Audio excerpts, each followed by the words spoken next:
C'est l'un des plus grands centres logistiques au monde. Le port de Rotterdam. Sa capacité de manutention est d'environ 1 300 000 tonnes par jour. Des milliers de personnes travaillent ici pour s'assurer que tout se passe comme prévu. Ensemble, nous réalisons des miracles. Plus de 130 000 navires transitent ici chaque année. Pour que les marchandises atteignent leur destination finale dans les temps, tout le monde doit travailler en parfaite coordination, depuis les pilotes et opérateurs de terminaux jusqu'aux gardes-côtes. Tout le monde suit un planning bien synchronisé et toujours serré. Une erreur et tous les dominos commencent à tomber. Le plus grand port d'Europe est également l'un des plus innovants au monde. C'est très cool de vivre à notre époque. L'ensemble est un chef-d'œuvre de logistique. Comment cette plaque tournante géante fonctionne-t-elle? Découvrons-le dans cet épisode.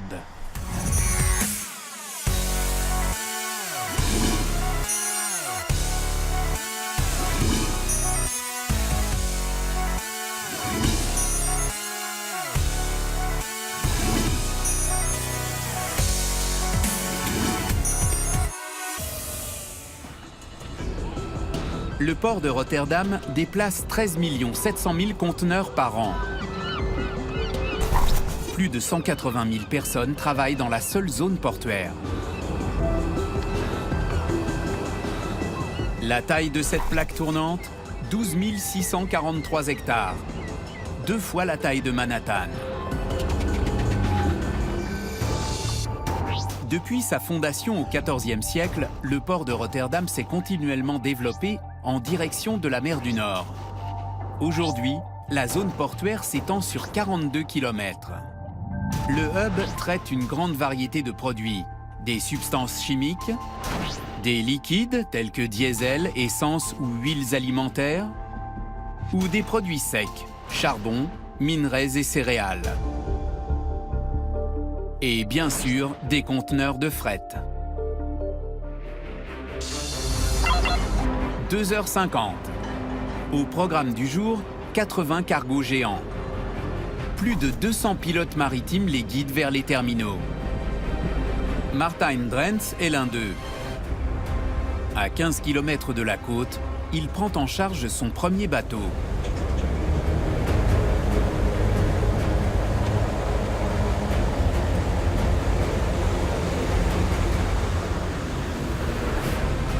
Le Santa Clara, 300 mètres de long, une cargaison de plus de 7000 conteneurs.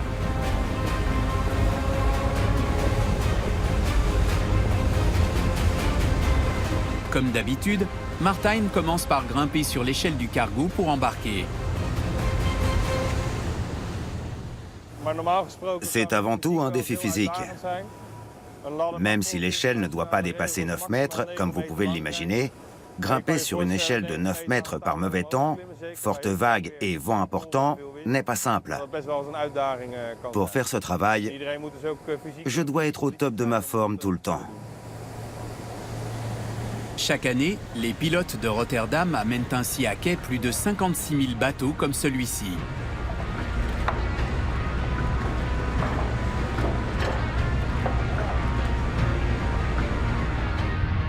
Le voilà à bord. Mon capitaine, Bonjour. bonjour.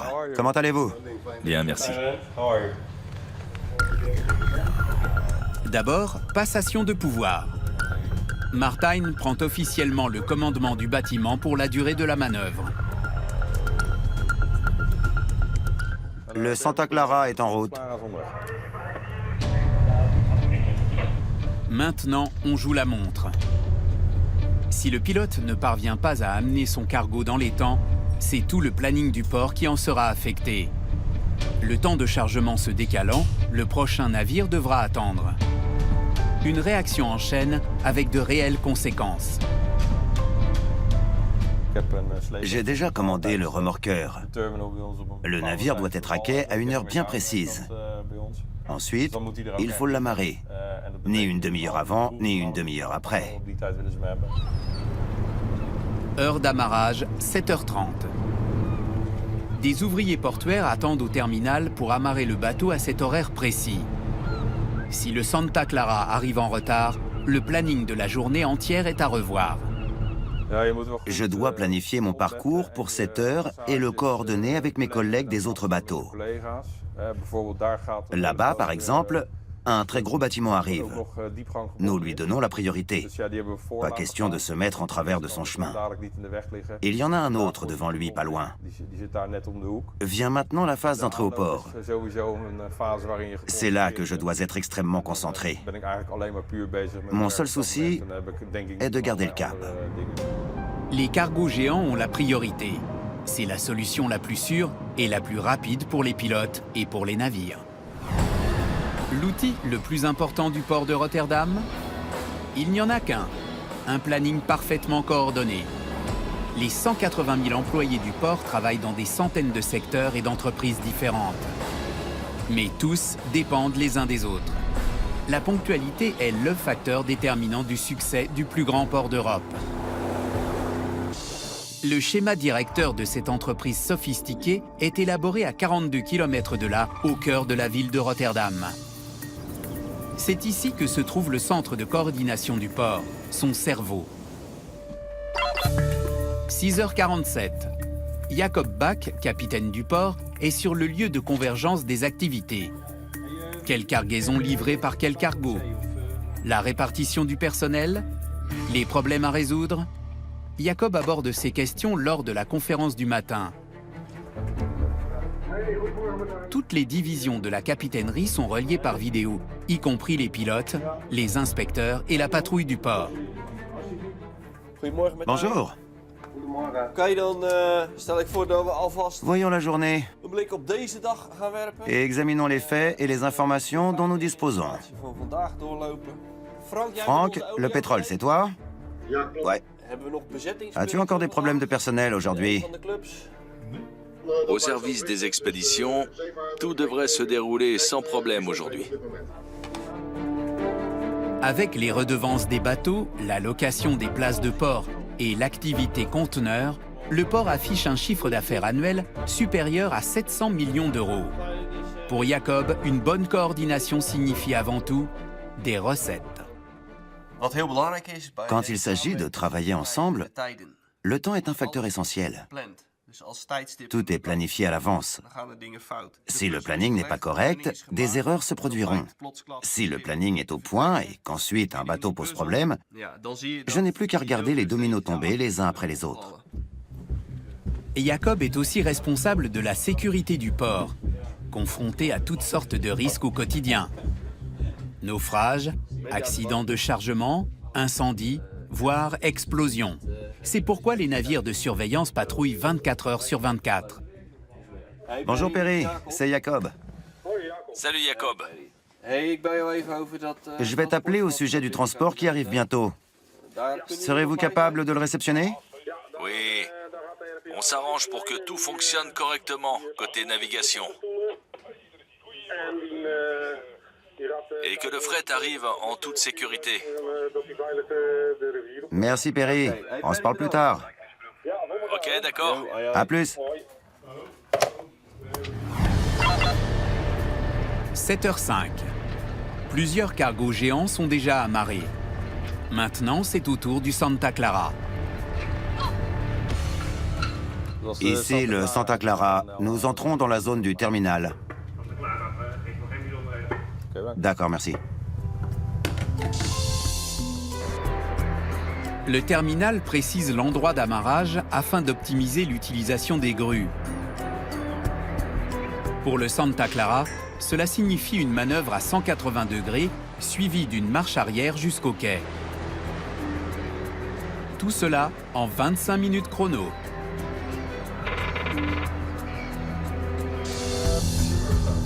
Pour y arriver, le cargo de 300 mètres a besoin de l'aide d'un remorqueur. Dans le port de Rotterdam, 40 remorqueurs travaillent jour et nuit. Salut Paul, bonjour. Vous avez l'encre sur tribord, c'est ça? Oui, affirmatif. Comme les plus gros cargos se sont amarrés plus tôt ce matin, Martijn doit maintenant faire accoster le Santa Clara entre eux.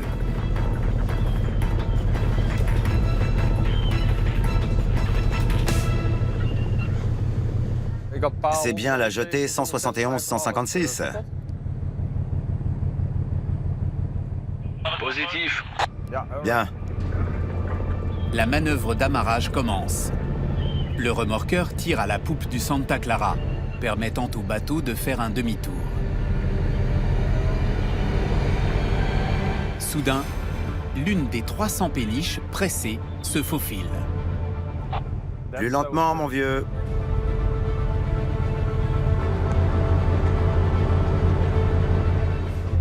La péniche ne savait pas trop où passer, mais heureusement, on l'a évité.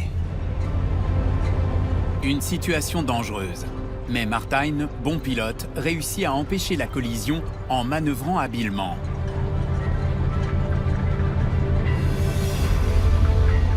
Voilà le demi-tour effectué. Il est temps de s'amarrer dans la zone des terminaux de Rotterdam. Elle a deux avantages déterminants. Une très grande profondeur et aucune contrainte de marée. Cela signifie que le plus gros cargo géant peut entrer dans le port, quelle que soit l'heure. Pour les pilotes, cependant, c'est toujours un défi. Les cargos sont de plus en plus grands et de plus en plus chargés. Cela rend notre travail de plus en plus difficile. Nous devons surveiller de près tout ce qui se passe autour du bâtiment. Durant l'accostage, Martijn coordonne plusieurs équipes. Le personnel d'amarrage tire les câbles de remorquage dans le but d'immobiliser le bateau à quai, alors que le timonier continue à le rapprocher le plus possible. Environ 4 mètres.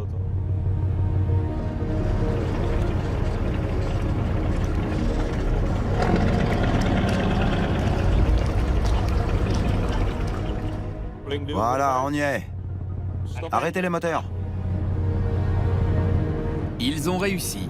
Le Santa Clara est parfaitement positionné sur son mouillage. Et exactement à l'heure. Vous avez encore de la place à l'arrière. 2 à 2 mètres et demi. Ok, merci. Très bien, on a fini. Un autre bateau à accoster. Et la journée ne fait que commencer. Je verrai s'il y a autre chose à faire. Si on a besoin de moi, j'irai directement au prochain bateau. Mais s'il n'y a pas de travail, eh ben j'irai dormir. En revanche, à l'entrée du port, il semble hors de question de prendre une pause. 8h13. Dans le poste d'observation du port, les contrôleurs du trafic maritime observent la navigation de chaque bateau. Seuls 30 des 80 cargos géants attendus sont arrivés.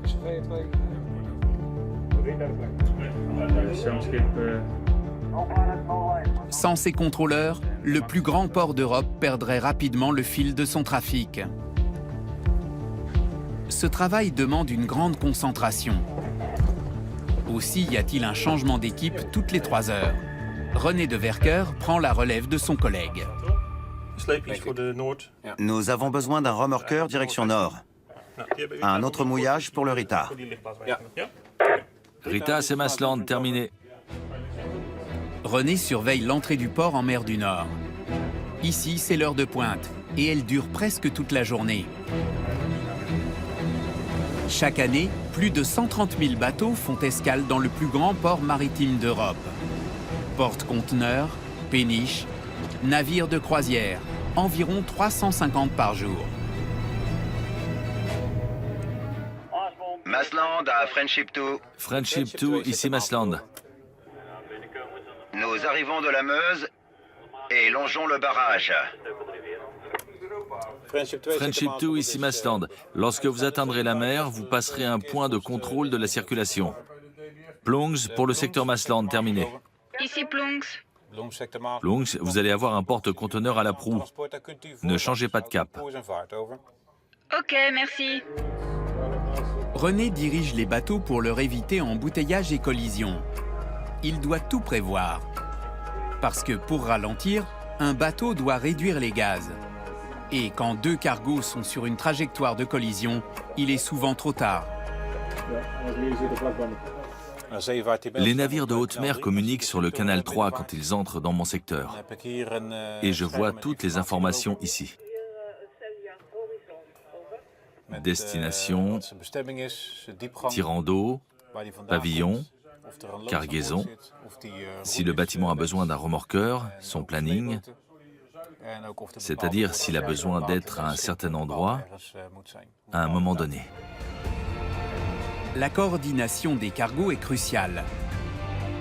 Certains font un demi-kilomètre de long avec un tirant d'eau allant jusqu'à 24 mètres.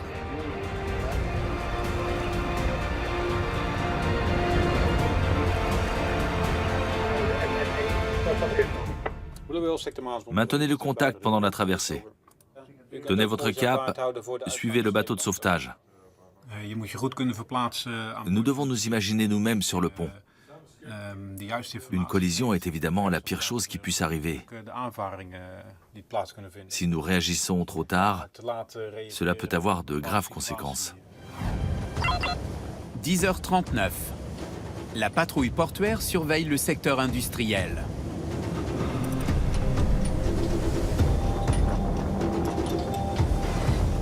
Ici, le port traite plus de 80 millions de tonnes de produits secs en vrac chaque année. En cas d'urgence, la patrouille fait office de bateau de sauvetage et de pompiers. Nous sommes les yeux et les oreilles du port. On ne sait jamais ce qui peut arriver. Un bateau peut couler ou quelque chose prendre feu. Deux navires peuvent entrer en collision et faire des victimes. Tout peut arriver. À nous de réagir à la vitesse de l'éclair. 8 bateaux patrouillent jour et nuit à Rotterdam. Pour le port, le deuxième argument de vente après l'efficacité est la sécurité. Et il n'est pas si facile de tout garder sous contrôle, tout le temps, dans le plus grand port d'Europe. Tu vois quelque chose?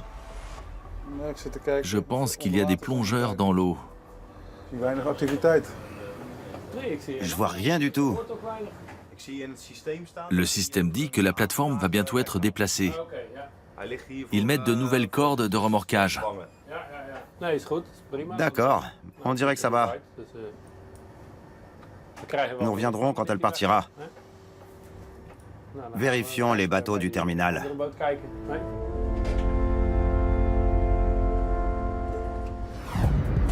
Environ 80 bâtiments de haute mer accostent chaque jour à Rotterdam. Ils apportent des conteneurs en Europe, aussi bien que du minerai de fer, du charbon, de la ferraille et des produits dangereux. C'est pourquoi 37 inspecteurs contrôlent chaque jour les matériaux à risque sur le port.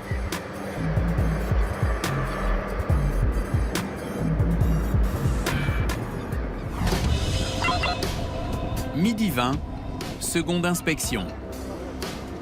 Tout bateau contenant des substances toxiques ou inflammables voit sa cargaison vérifiée par le personnel de sécurité.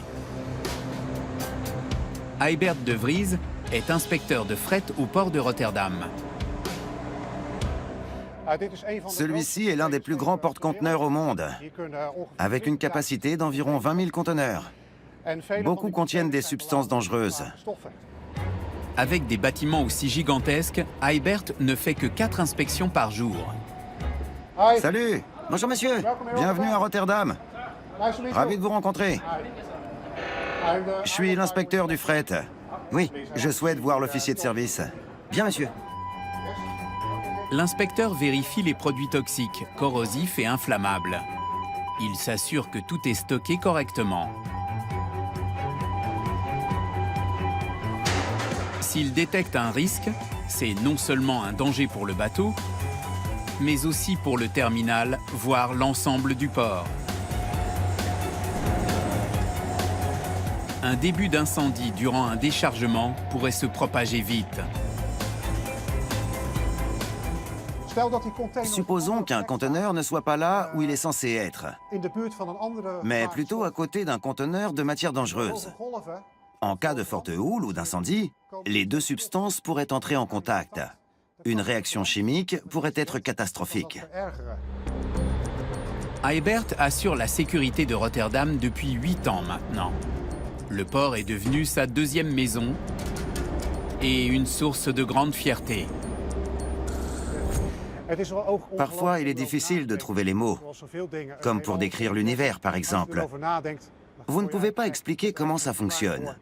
Mais je sais une chose, les dizaines de milliers de personnes qui travaillent ici ont une passion commune. Faire en sorte que tout se déroule sans problème. Ensemble, nous réalisons ce miracle. L'univers du port de Rotterdam dans toute son immensité. C'est là que sont implantés 6 terminaux de haute mer. Ils sont parmi les plus modernes au monde. Ils font de Rotterdam le plus grand port d'Europe. Ce hub gigantesque repose sur des processus de chargement et des véhicules de transbordement automatisés. L'opérateur e-City a ouvert le premier terminal automatisé au monde, ici, en 1993. Électrique, efficace, le contrôle est traité par un système informatique intelligent. Il améliore la sécurité du travail dans le terminal et ne nécessite qu'une poignée de personnes pour le faire fonctionner, au lieu de plusieurs centaines. Ce nouveau système permet un chargement plus fluide. Bien mieux pour les bateaux qui ont besoin de partir à temps vers leur prochain port. Le contrôleur André de Melker a installé 2 des terminaux automatisés à Rotterdam. Et il ne sous-estime pas son exploit. Les bateaux sont de plus en plus gros et transportent de plus en plus de marchandises alors que le temps alloué au chargement et au déchargement est de plus en plus court. L'objectif est d'augmenter le nombre de conteneurs par heure. Nous pouvons le faire ici grâce à l'automatisation. Le terminal est divisé en 4 zones. Zone 1, chargement et déchargement des bâtiments. La majorité de ce processus est effectuée automatiquement. L'unique être humain ici est assis dans la grue. Zone 2. Des transporteurs autonomes assistent les grues. Ils reçoivent les cargaisons ou livrent des conteneurs à charger. Dans la zone 3, des grues télécommandées sur rail stockent les conteneurs.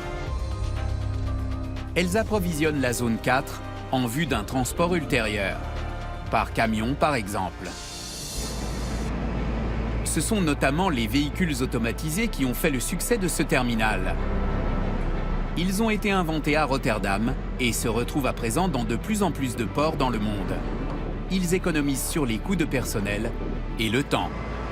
Environ 100 véhicules de transport autonome alimentent les grues ou déplacent les conteneurs de A à B automatiquement.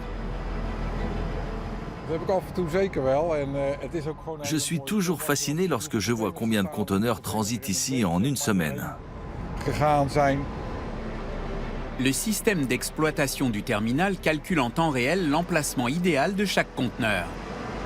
Les facteurs importants sont la distance depuis le porte-conteneur, le temps de transport, quel trajet pour quelle consommation d'énergie. Nous utilisons un système de points. Il y a toujours un emplacement idéal. Un autre sera valable, ou bien pire. Le système trouve celui qui comptabilise le plus petit nombre de points et y place le conteneur. 13h41. Les véhicules aident actuellement à charger un autre bateau. Ils gardent un stock constant de conteneurs venant de la grue sur le quai. Mais pour le moment, c'est encore l'homme qui a le dernier mot. Je dois vraiment me concentrer, vérifier que le conteneur est au bon endroit et m'assurer qu'il n'est pas abîmé. Sinon, on aura un dommage sur le bateau plus tard. Justin est l'un des 2 grutiers à travailler ici. Il transmet les informations sur chaque conteneur à l'opérateur basé en haut. Le suivant est le numéro 3. Merci. L'objectif, une automatisation complète. Mais pour l'instant, le grutier Guido est toujours plus rapide que n'importe quel système informatique. En ce moment, je charge l'une des cales du cargo. Celle du milieu. C'est presque plein.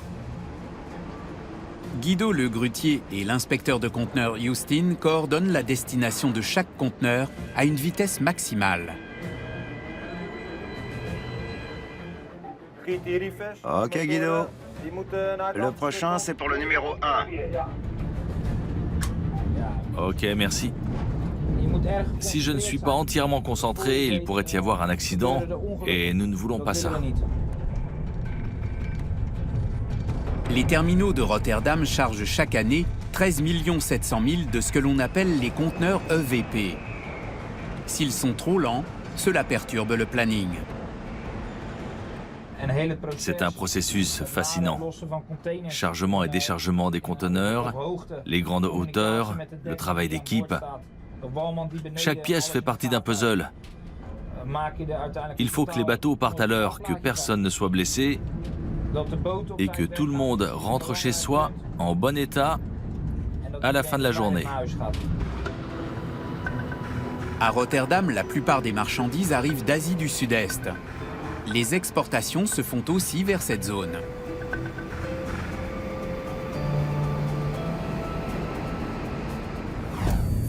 Mais le port de Rotterdam offre bien plus que le chargement et le déchargement. D'innombrables entreprises effectuent des travaux sur les bateaux à l'amarrage ici. Nettoyage, réparation ou nouvelle peinture.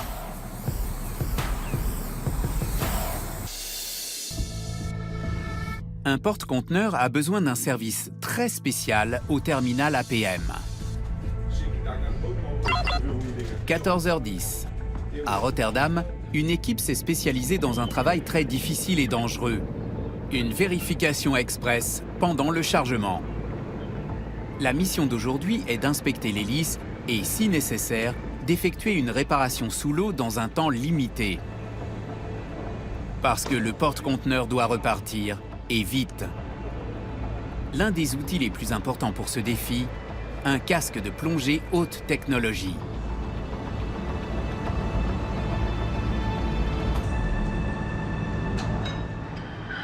Tout va bien? Quoi? Ça va? Il vérifie le son. La lumière fonctionne? Quoi? La lumière fonctionne? Oui. Oui, la lumière fonctionne. Caméra. C'est bon. Ok. L'équipe ne sait jamais quelle sera l'ampleur des réparations. Cela va du simple traitement anti-rouille au soudage sous l'eau.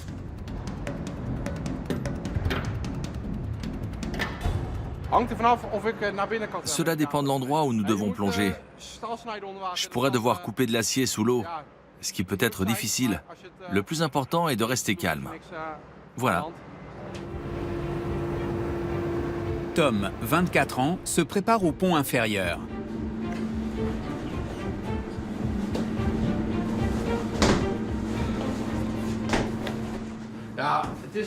La première chose, c'est la combinaison.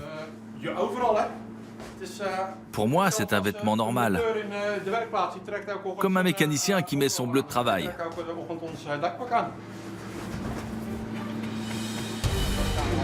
Tom porte une combinaison étanche. Il peut y faire entrer de l'air pendant la plongée et travailler ainsi presque en apesanteur sous l'eau.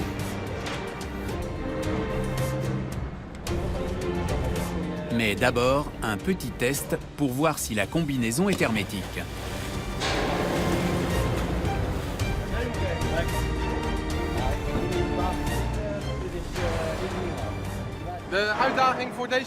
Le défi avec ce job, c'est que je dois plonger dans le support d'hélice. C'est la seule façon pour moi de m'assurer que tout va bien au fond.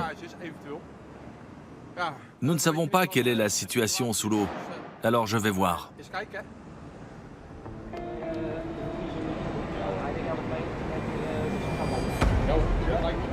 Dès que Tom a le casque, tout doit aller très vite.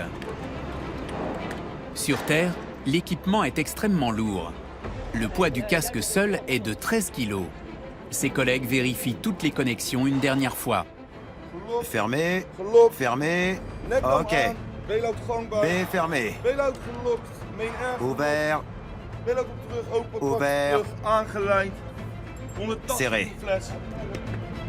La vérification de l'hélice est généralement un travail de routine. Donc Tom n'a pas anticipé l'ampleur des dégâts sous l'eau.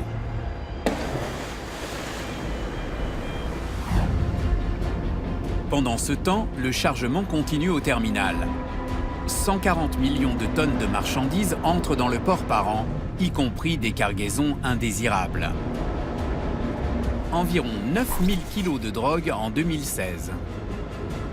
Europol estime que 50% de la cocaïne circulant en Europe passe par Rotterdam. Une préoccupation constante pour les douanes. Il y a chaque jour 650 agents en poste dans le port de Rotterdam. Fred, maître chien, est l'un d'eux. Pour raison de sécurité, nous ne divulguerons pas son nom ici. En raison des quantités auxquelles ils doivent faire face, les chiens ne fouillent plus les conteneurs individuellement.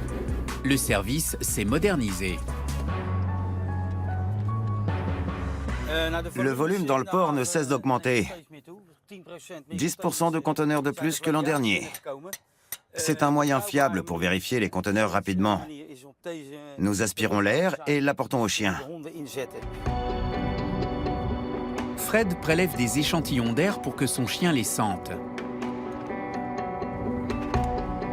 Pour un chien, l'air d'un seul pot suffit à vérifier le contenu de tout le conteneur.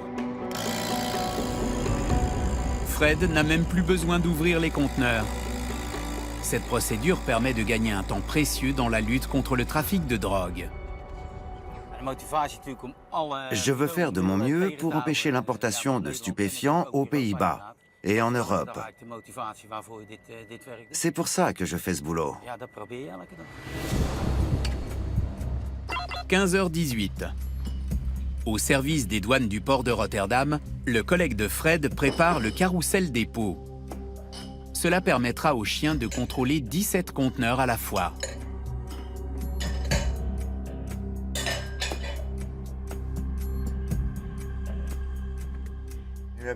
J'ai placé tous les échantillons d'air. Maintenant, j'ajoute un échantillon pour tester le chien. Le pot contient l'odeur de la cocaïne. Nous faisons ça pour le motiver et qu'il trouve toujours quelque chose. Je vais changer ça et écrire ici que le numéro 16 contient de la cocaïne. Le chien devrait le reconnaître immédiatement.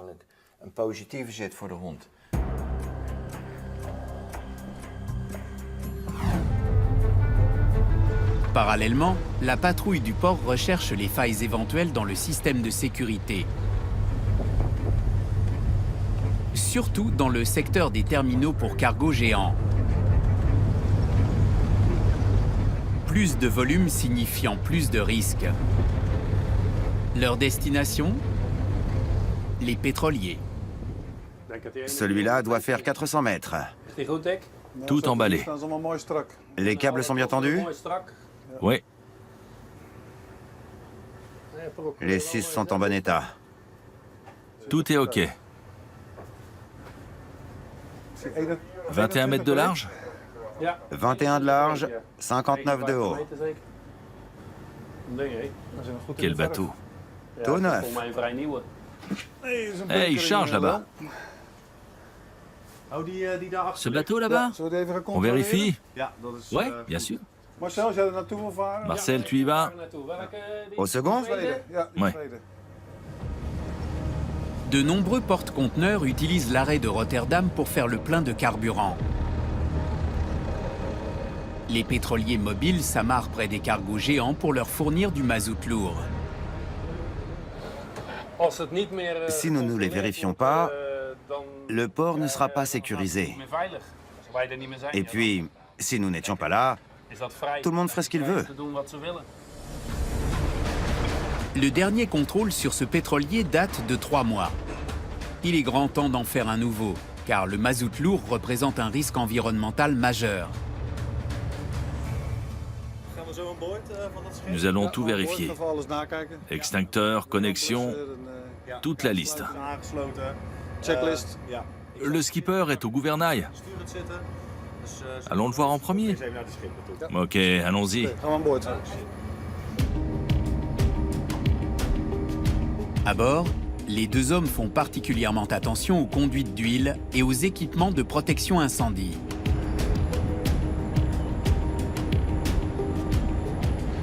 Ok, les extincteurs sont ici.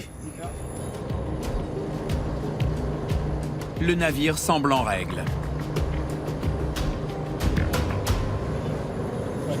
Je vous ai dit que tout était en règle. Nous ne voulons pas de problème.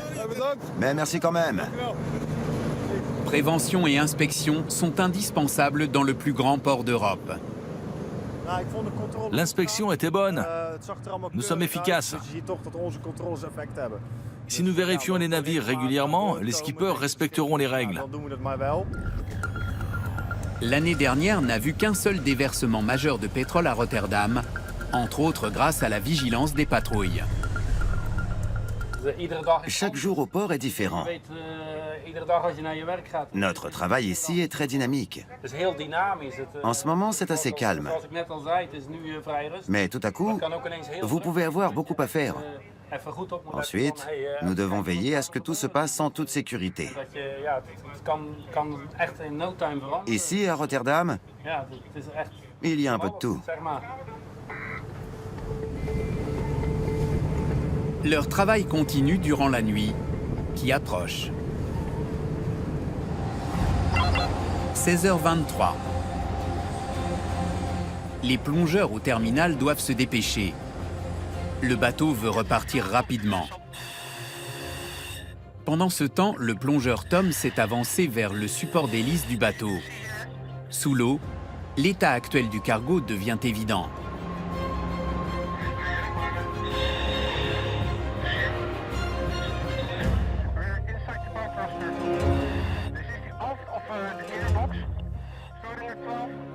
Premier boulon desserré. Deuxième boulon serré. Troisième boulon desserré. Quatrième boulon desserré. Desserré? Beaucoup de choses sont desserrées. Pour évaluer l'étendue des dégâts, Tom plonge encore plus profondément. Plus il reste sous l'eau, éloigné du bateau de plongée, plus son travail devient dangereux. Nous avons un second set de plongée prêt à l'emploi, au cas où je ne pourrais pas le sortir de l'eau ici. Je me change rapidement et je plonge derrière lui. Ensuite, je dois le rejoindre le plus rapidement possible.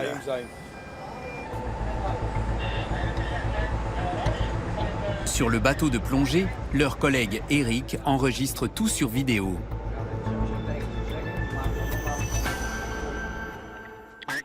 Vous voyez là? Une fuite d'huile a dû commencer il y a 2 ou 3 heures. On le voit, Tom. Vous pouvez voir l'huile qui continue à sortir. L'opérateur du navire est visiblement choqué. Les dégâts sont beaucoup plus importants que prévu. Les plongeurs n'arrivent pas à sceller la fuite. Le pire des scénarios. Tom reste sous l'eau juste pour serrer un peu les vis. Le cargo devra rester à quai. Ce bateau perd de 3 à 5 litres de pétrole par heure. C'est une fuite grave. Au moins, nous avons découvert le problème et la société de transport peut la réparer, comme il se doit. Mission accomplie pour Tom, mais avec un résultat différent de celui qu'il espérait. Sans son inspection, le porte-conteneur aurait été une bombe à retardement et un danger au port comme en mer.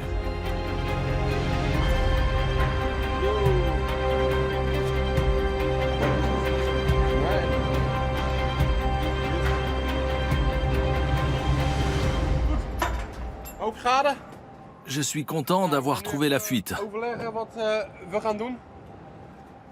Maintenant, nous allons voir s'il y a des réparations que nous pourrions faire.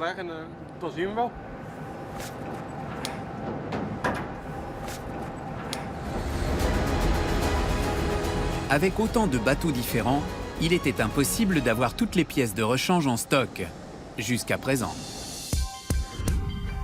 En amont, le port de Rotterdam travaille justement à ce problème, pour ne citer que celui-ci.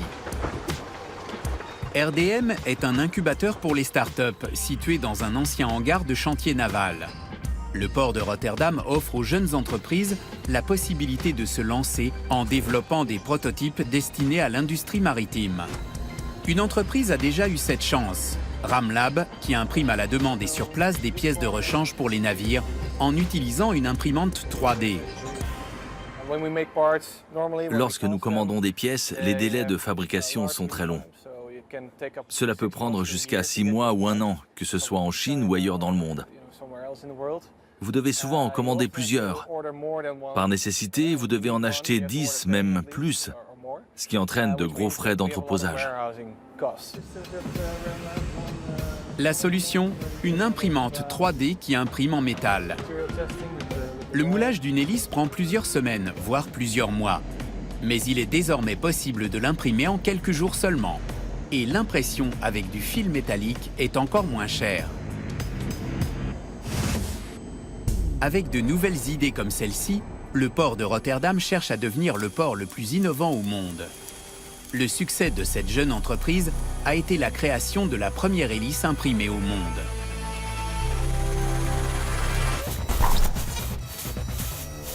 Elle pesait 400 kg et faisait un diamètre d'1,30 m.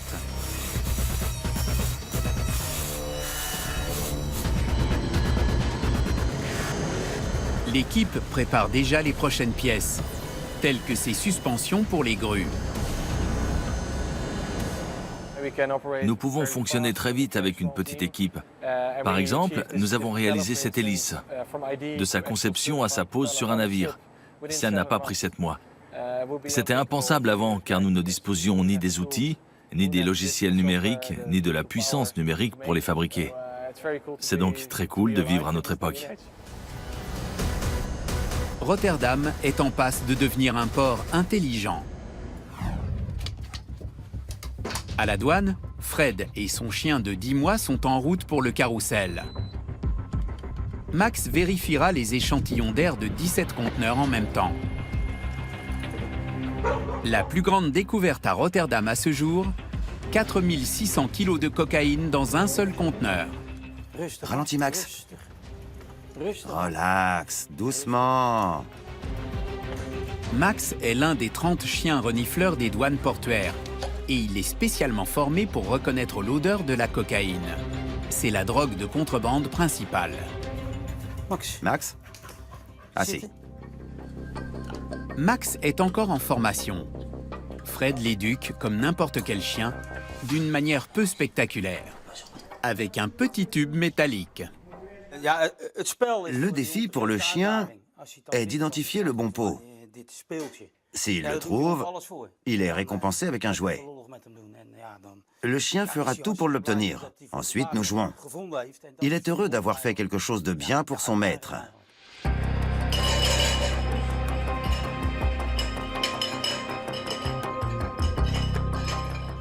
Numéro 16. Max a découvert l'échantillon de contrôle en moins de 5 secondes. C'est bien, bravo. Bon garçon. Par précaution, un deuxième chien vérifie la cargaison du conteneur. Les marchandises ne seront pas chargées à moins qu'ils ne donnent la même réponse. Résultat identique. Le chien confirme le contrôle de Max. Nous avons un résultat négatif. Les chiens n'ont rien trouvé dans les conteneurs. Les marchandises peuvent donc être dédouanées et aucune enquête ne sera nécessaire. Pour le port, OK signifie que les terminaux peuvent continuer à charger sans plus attendre. Les navires quittent progressivement les quais et laissent la place à de nouvelles livraisons. D'autres voyages les attendent.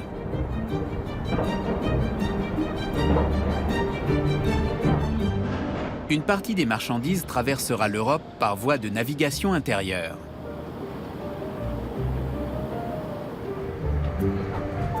D'autres conteneurs partent de Rotterdam par train. Et d'autres par camion. Ici, au poste des camions, ils sont toujours très occupés, même à la nuit tombante. 18h37. À partir du centre de commande, une poignée d'employés surveille l'ensemble du terminal et gère le processus de chargement.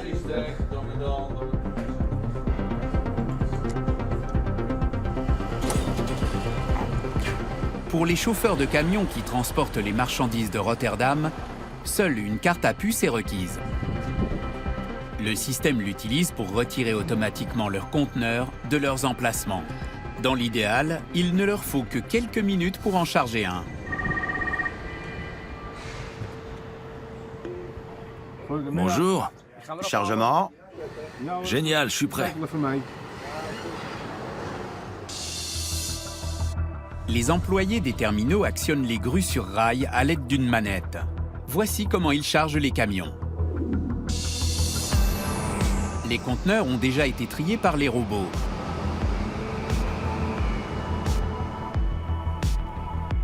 Seule la dernière étape, la dépose sur le camion, est encore dirigée par la main de l'homme.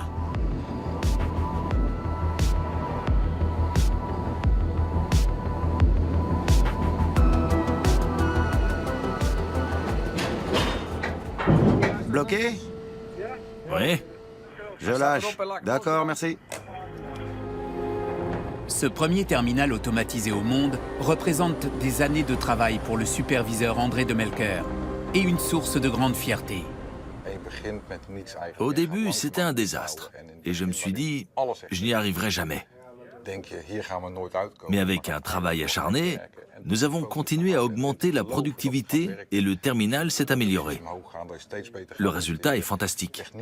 Et je suis incroyablement fier que nous ayons pu le créer ici, à Rotterdam.